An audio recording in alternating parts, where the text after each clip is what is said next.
રેખાબેન ગાવિતને વિનંતી કરીશ કે તેઓ નિમણૂક પત્ર એનાયત કરશે. Shri Pinkiben municipal commissioner Dilip Rana sir.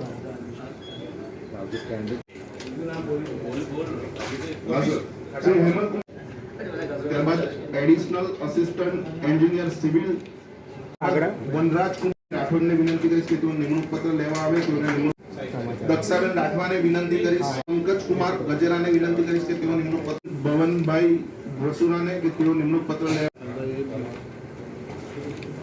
ભરતી કરવામાં આવી હતી ને હવે આગામી આયોજન પાલિકાનું કયા પ્રકારનું? આજે માન્ય મેયરશ્રી, ડેપ્યુટી મેયરશ્રી, સ્ટેન્ડિંગ કમિટીના ચેરમેનશ્રી, પક્ષના નેતા અને અમારા વહીવટી પાંખના અધિકારીઓ એમની હાજરીમાં 59 જેટલા આસિસ્ટન્ટ એન્જિનિયર અને એડિશનલ આસિસ્ટન્ટ એન્જિનિયર એમના નિમણૂક પત્ર જે છે એનો વિતરણનો કાર્યક્રમ અહીંયા હતો અને આજે ફોર્મલી બધા અમારા કોર્પોરેશનમાં જોડાયા છે. 2021ની આ ભરતી હતી જેમાં executive engineer, deputy engineer, additional assistant engineer અને assistant engineer, mechanical, civil, electric એ બધું થઈને લગભગ 68 જેટલા લોકો હતા. એ પૈકી આજે અમને 59 જેટલા લોકોને આજે અમે પ્રોસેસ કરી, સિલેક્ટ કરી અને એમને નિમણૂક પત્ર આજે એનાયત કરાયા છે અને આજે એ લોકો કોર્પોરેશનમાં વિધિવત દાખલ થયા છે. હજુ કેટલી જગ્યાઓ એવી હશે કે જેમાં ભરતીની જરૂરિયાત હોય અને આના માટે પાલિકાનું આયોજન કયા પ્રકારનું? એન્જિનિયરિંગની પણ વાત કરું તો એન્જિનિયરિંગમાં પણ હજી જગ્યા જે જાહેરાત હતી એ 2021 ઓક્ટોબરની જાહેરાત હતી અને આ વર્ષે આપણે એને પૂરી કરી છે. આ જેમ જ પૂરો થાય છે તબક્કો એમ સમગ્ર સભાની મંજૂરી લઈ અમે બીજી જાહેરાત બહાર પાડવાના છીએ જેમાં અમે ગેપ એનાલિસિસ કરી આ જ બધી વિંગમાં, એન્જિનિયરિંગ વિંગમાં જેટલી પણ જગ્યા ખાલી છે એની જાહેરાત ટૂંક સમયમાં એટલે કે અઠવાડિયાથી 10 દિવસની અંદર જ અમે પાડવાના છીએ.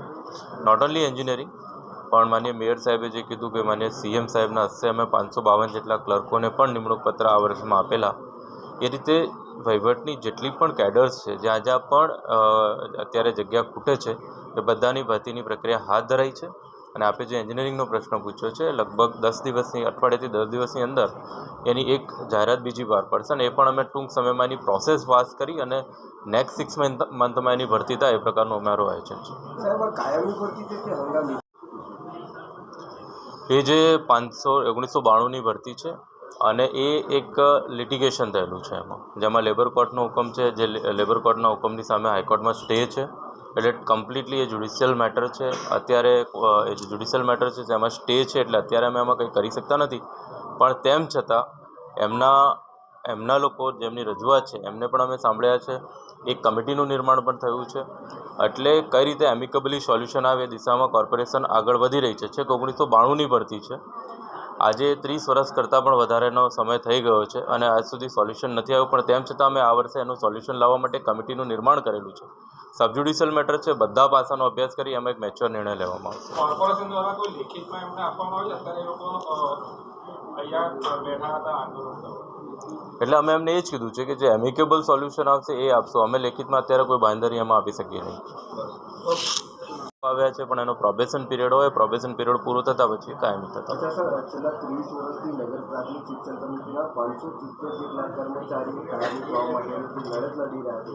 30 વર્ષથી ઘણા અધિકારીઓ આવ્યા. મહાનગરપાલિકા દ્વારા વડોદરા શહેરના બેટરમેન્ટ માટે, નાગરિકોની સમસ્યાઓના ઉકેલ માટે, પ્રશ્નોના નિવારણ માટે અને સમસ્યાઓના સમાધાન માટે માનવ બળનો ઉપયોગ તાંત્રિક કામોને વધુ વેગ સાથે અને સારી રીતે પૂર્ણ કરવા માટે મળી શકે, મદદ થઈ શકે તે માટે લગભગ 2021ની જે ભરતી માટેની જાહેરાત આપવામાં આવી હતી તેની આજ રોજ 59 જેટલા લોકોને ભરતીપત્રો એટલે કે નિમણૂક પત્રો એનાયત કરવાનો કાર્યક્રમનું આજરોજ આયોજન કરવામાં આવ્યું હતું. લગભગ 59 જેટલા લોકોને આજે નિમણૂક પત્ર મળ્યા છે જેમાં કોર્પોરેશનમાં કામ કરતા પરંતુ આ પરીક્ષા જે 6/10/2024ના રોજ લેવામાં આવી હતી તે પરીક્ષા આપી અને તેમને 23 જેટલા જેમણે વડોદરા મહાનગરપાલિકામાં કામ કર્યાનો અનુભવ પણ છે તો સાથે 36 જેટલા નવા જે લોકોએ આ સ્પર્ધાત્મક પરીક્ષા આપી હતી અને સરકારશ્રીની આ પારદર્શક જે નીતિ છે તેના દ્વારા એ લોકો ઉત્તીર્ણ થઈ અને આજે આ નોકરી પ્રાપ્ત કરી છે. વડોદરા મહાનગરપાલિકાના સેવા સદનમાં પોતાની સેવાઓ આપવા માટે એ લોકો આજથી નિમણૂક પત્ર મેળવેલ છે તે સૌને હું ખૂબ અભિનંદન પાઠવું છું. સાથે જ આ વર્ષ ચોક્કસ ભરતીની પ્રક્રિયા માટે વડોદરા મહાનગરપાલિકા માટે ઐતિહાસિક રહ્યું છે, કારણ કે આપણે સૌ જાણીએ છીએ તેમ એક સાથે 1200 જેટલા નવા મહેકમ ઊભા કરીને સફાઈ સેવકોની ભરતીની પ્રક્રિયા કરવામાં આવી હતી. તેમાં લગભગ 830 જેટલા લોકોને એમાં લેવામાં આવ્યા છે. તો સાથે 552 જેટલા ક્લાર્કની ભરતી આદરણીય મુખ્યમંત્રી શ્રી ભૂપેન્દ્રભાઈ પટેલજીના હસ્તે નિમણૂક પત્ર એનાયત કરીને કરવામાં આવી હતી. તો આજે 59 એટલે લગભગ બધા મળીને કુલ લગભગ 1720 જેટલા લોકો વડોદરા મહાનગરપાલિકામાં પોતાની અમૂલ્ય સેવાઓ આપવા જોડાશે. હું આ સૌને ખૂબ અભિનંદન પાઠવું છું અને વડોદરા મહાનગરપાલિકામાં આગામી સમયમાં પણ જ્યાં જરૂર લાગશે ત્યાં જે પણ ભરતી કરવાની થતી હશે તે પણ આગળ એ પ્રમાણે ઇમ્પ્લિમેન્ટ કરવામાં આવશે. મેં કહ્યું તેમ કે અત્યારે સતત ભરતીની પ્રક્રિયા ચાલુ છે અને આ વર્ષ પણ ભરતીની પ્રક્રિયા માટે ઐતિહાસિક રહ્યું છે.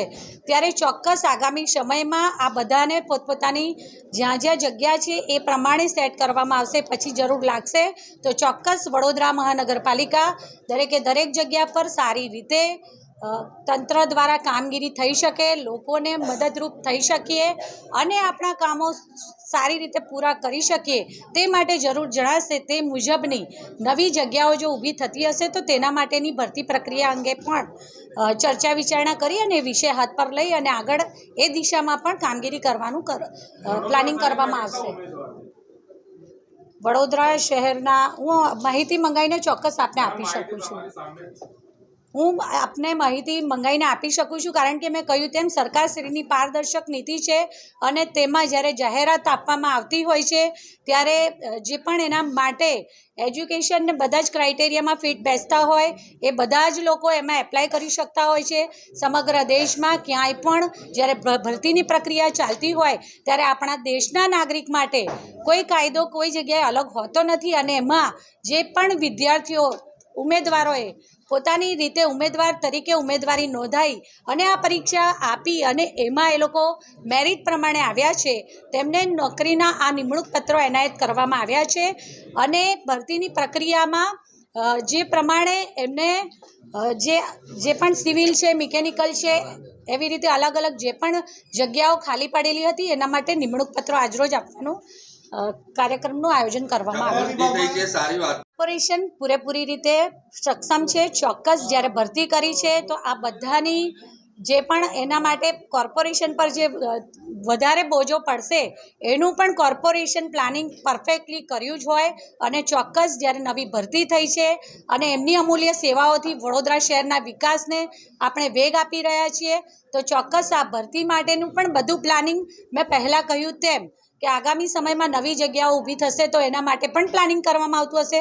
ત્યારે કોઈ પણ ભરતી કરવામાં આવતી હોય તો ચોક્કસ એના માટે પણ પ્રી મેનેજમેન્ટ, પોસ્ટ મેનેજમેન્ટ બધું જ કરવામાં આવ્યું હોય. એ પછી વહીવટી પાંખ હોય કે ચૂંટાયેલી પાંખ હોય, બધા સાથે મળી અને દરેકે કોઈ પણ ડિસિઝન લેતા પહેલાં એના આગળ પાછળના બધા જ પાસાઓનો વિચાર કરવામાં આવ્યો જ હોય છે. અત્યારે મિકેનિકલ છે, ઇલેક્ટ્રિકલ છે અને સિવિલ છે. આગળ મેં કહ્યું તેમ કે આ બધાને પોતપોતાની જગ્યાઓ ઉપર એલોટમેન્ટ કરવામાં આવશે એમને. ત્યારબાદ જરૂર હશે આપને આ માહિતી ચોક્કસ ઓફિસમાંથી મળી જશે. આપ ત્યારબાદ થોડી વાર પછી મને મળો, હું આપને આંકડો ચોક્કસ આપી દઉં છું. બેન, કેટલી જગ્યાઓ હજુ પણ પાલિકાની એવી હશે કે મેં કહ્યું તેમ અંજલિબેન કે જે રીતે વડોદરા મહાનગરપાલિકામાં ઐતિહાસિક ભરતીના વિષયમાં એક ઐતિહાસિક વર્ષ પુરવાર થયું છે તો ચોક્કસ આગામી સમયમાં પણ અહીં બેઠેલી ટીમ અને અહીં ઉપસ્થિત નથી તે પણ જેટલા પણ લાગશે બધા જ સાથે મળી બેસી અને આ વિષયને હાથમાં લઈ અને ચોક્કસ કામગીરી કરવામાં આવશે અને જ્યાં જે પણ ભરતીઓ કરવાની જરૂર જણાશે એ બધી જ આવી જ રીતે સરકારશ્રીની પારદર્શક નીતિને અનુસરતા આગળ પણ જરૂર પ્રમાણે બધી જ ભરતીઓની માટેની પ્રક્રિયા હાથ પર લેવામાં આવશે. મુખ્યમંત્રી અનેકવાર કહી ચૂક્યા છે, અમે એના સાક્ષી છે કે પ્લાનિંગ છે. કોઈ એક પ્લાનિંગ તો જણાવો કે આવક જે રીતે તમે કોર્પોરેશનમાં આદરણીય મુખ્યમંત્રી શ્રી અને આદરણીય પ્રધાનમંત્રી શ્રી દ્વારા પણ વડોદરા મહાનગરપાલિકા કોઈ પણ લોકલ સેલ્ફ ગવર્મેન્ટ હોય, આ લોકલ સેલ્ફ ગવર્મેન્ટને લોકોના વેરા થકી લોકોને સેવાઓ આપતા હોય છે. તો સાથે સાથે સરકારશ્રી દ્વારા પણ વિવિધ ગ્રાન્ટો થકી શહેરના વિકાસના કામગીરી કરવામાં આવતી હોય છે. તો સાથે સાથે વડોદરા મહાનગરપાલિકાએ સુએજ ટ્રીટેડ વોટર દ્વારા પણ ઇન્કમ ઊભી કરી છે. તો ઈ બોન્ડ હોય, ગ્રીન બોન્ડ હોય કે આગામી ભવિષ્યમાં યલો બોન્ડ અને બ્લુ બોન્ડની દિશામાં પણ કામગીરી કરવામાં આવશે. અને સાથે સાથે વડોદરા મહાનગરપાલિકા સમગ્ર રાજ્યમાં અને સમગ્ર દેશમાં આદર્શ શહેર પુરવાર થાય એ માટે પણ પૂરેપૂરી પ્રતિબદ્ધતાથી ચૂંટાયેલી પાંખ અને વહીવટી પાંખ બધા સાથે મળી અને કામગીરી કરી રહ્યા છે. અને મને જણાવતા આનંદ થાય છે કે આપ સૌ મીડિયાના મિત્રો પણ વડોદરા મહાનગરપાલિકા દ્વારા કરાયેલી પ્રત્યેક ઉત્કૃષ્ટ કામગીરીના આપ સૌ સાક્ષી રહ્યા છો. તો વડોદરા શહેરને પણ આપ સૌએ જ સાક્ષી બનાવ્યું છે. પછી તે સારા વિકાસના કામોની ગતિને તેજ આપતી વખતના કામોનો સમય હોય, નવા ખાતમુહૂર્ત હોય, શુભારંભ હોય, લોકાર્પણ હોય કે પછી કોરોના જેવી મહામારી હોય કે પછી પૂર જેવી પરિસ્થિતિનું નિર્માણ થયું હોય, ત્યારે આ બધા કપરા સંજોગોમાં પણ આપ સૌ મીડિયા ભાઈઓએ પણ ખભે ખભો મિલાવી અને વડોદરા મહાનગરપાલિકાને પોતાની ઉત્કૃષ્ટ સેવાઓ આપવા વખતે ખૂબ મદદ કરી છે. અને આગળ પણ આપ સૌનો સાથ આવો અકબંધ રહેશે જેવો મને પણ વિશ્વાસ છે.